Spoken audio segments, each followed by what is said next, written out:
Hello friends, welcome to Learnology. Today in this video we are going to discuss about some very important steps of DNA replication in prokaryotes.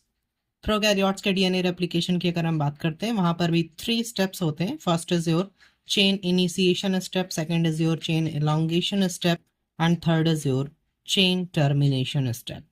As the name suggests, chain initiation means जो chain होगी उसका initiation होगा यानी start होगा replication with the process called chain initiation and chain elongation में वो chain जो है वो थोड़ी सी इलोंगेट होगी and at last this is the third step that is chain termination. यहाँ पर चेन रेप्लिकेशन जब डन हो जाएगा तो चेन टर्मिनेट हो जाएगी. That is what called chain termination.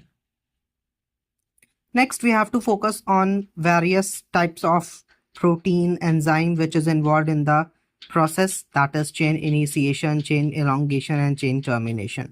First is your chain initiation, that is DNA, that is also called initiator protein. DNA यहाँ पर कैपिटल D होगा और NA स्मॉल होगा जैसा कि नीचे लिखा है, that is DNA C, DNA B and so on. Okay, so DNA is initiator protein.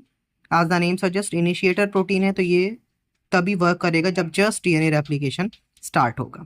Next is your DNA C, that is called helicase loader. DNA B, helicase enzyme. DNA G, that is primase enzyme.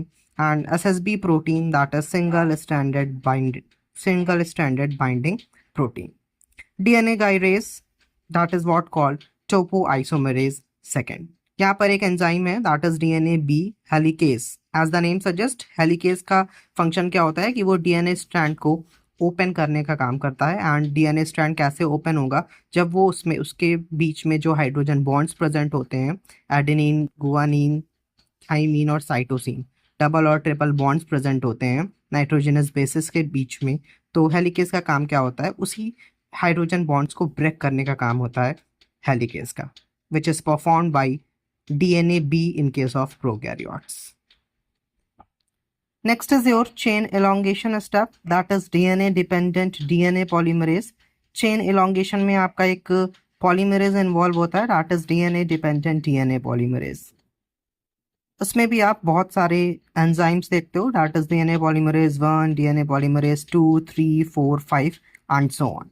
If I talk about the function of DNA polymerase first in chain elongation step, that is it helps in removal of primer and also helps in gap filling. DNA polymerase second, as the name suggests, polymerase second है ये, तो ये किस में work करेगा, base excision repair, that is what called BER. DNA polymerase 3, prokaryotes में DNA polymerase 3 एक main enzyme होता है, मेन DNA polymerase होता है जिसे हम रेप्लिकेज भी बोलते हैं. नेक्स्ट आप DNA polymerase 4 और DNA polymerase 5 भी देख रहे हो, उसका भी फंक्शन होता है बट वो DNA रिपेयर में होता है आफ्टर रेप्लिकेशन. गामा फैमिली से ये सारे DNA polymerase 4 और 5 बिलोंग करते हैं. Next and last is your chain termination step. इसमें क्या होगा, चेन टर्मिनेट होगी after DNA replication is completed. यहाँ पर एक टर्स प्रोटीन की इन्वॉल्वमेंट होती है, topoisomerase, which helps in removing supercoiling, and DNA ligase, which helps in nick joining. So this is all about today's lecture guys. In case you have any doubt, you are free to ask in the comment section. And ये जो flow chart है, this is very very important. इसमें आपको DNA replication prokaryotes में initiation, elongation and chain termination तीनों steps बहुत अच्छे से गिवन है, कौन से एंजाइम्स इसमें यूज होते हैं एंड सो ऑन. सारी इंफॉर्मेशन इसमें गिवन है. Please recall it, this is very very important. Stay tuned for the upcoming videos. Thanks for watching. Thank you.